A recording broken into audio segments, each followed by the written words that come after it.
तो राधे और सीता में, राम और श्याम में, राम कृष्ण दो एक हैं, अंतर नहीं निमेष, इनके नयन गंभीर हैं, उनके चपल विशेष। बस यही अंतर है, और कोई अंतर नहीं भगवान राम और कृष्ण में। अच्छा, राम जी जो है 12 कला से और भगवान श्री कृष्ण 16 कलाओं से हैं। तो चंद्रमा जो है, सूर्य जो है वो 12 कला से होता है, सूर्यवंश में जन्म हुआ, और भगवान श्री कृष्ण 16 कलाओं से हैं। तो चंद्रमा की 16 कलाएं होती हैं। पूर्णिमा, प्रतिपदा से पूर्णिमा और एक तिथि अमावस्या, ये 16 तिथियां होती है और 16 कलाएं भगवान की हैं।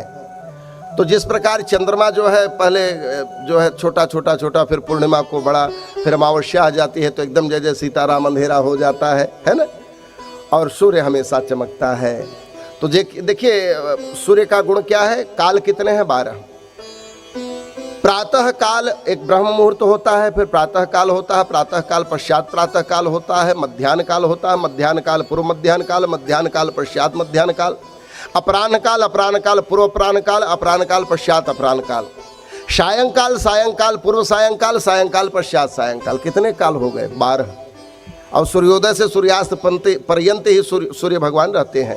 तो भगवान का जन्म हुआ सूर्यवंश में, इसलिए उनकी 12 कलाएं हैं, और भगवान श्री कृष्ण का जन्म हुआ कृष्ण वंश में, चंद्रवंश में, इसलिए उनकी 16 कलाएं हैं। भगवान श्री रामचंद्र जी ने माधुर्य लीला नहीं की, भगवान श्री रामचंद्र जी ने आदर्श लीला की है। भक्ति 5 प्रकार की होती है, शांत भाव, दास्य भाव, सख्य भाव, वात्सल्य भाव। राम जी वात्सल्य भाव तक आते हैं, लेकिन भगवान श्री कृष्ण जी एक हाथ आगे हैं, 5वीं भक्ति माधुर्य भाव। और माधुर्य भाव में भी 3 प्रकार की भक्ति है, साधारणी रति, समंजसारति और समर्थारति। तो भगवान श्री कृष्ण और राम में कोई अंतर बिल्कुल नहीं है। हमारे अंदर उनमें कोई भेद नहीं होना चाहिए। वैसे नियमतः किसी देवता को भी आप प्रणाम करेंगे तो भगवान श्री कृष्ण के चरणों में ही जाकर के विलीन हो जाता है। जिस प्रकार संसार सागर, संसार में जो सागर है, सारी नदियां जाकर के उस सागर में अपने आप को ही जब ले जाती हैं, पहुंच जाती हैं, तो सागर में मिलने पर ही उनकी पूर्ति मानी जाती है। उसी प्रकार चाहे हम जिसको प्रणाम करें, सर्वदेव नमस्कारम केशवम प्रति गच्छति। भगवान श्री कृष्ण और राम के चरणों में ही जाकर के वह प्रणाम हमारा विलीन होता है।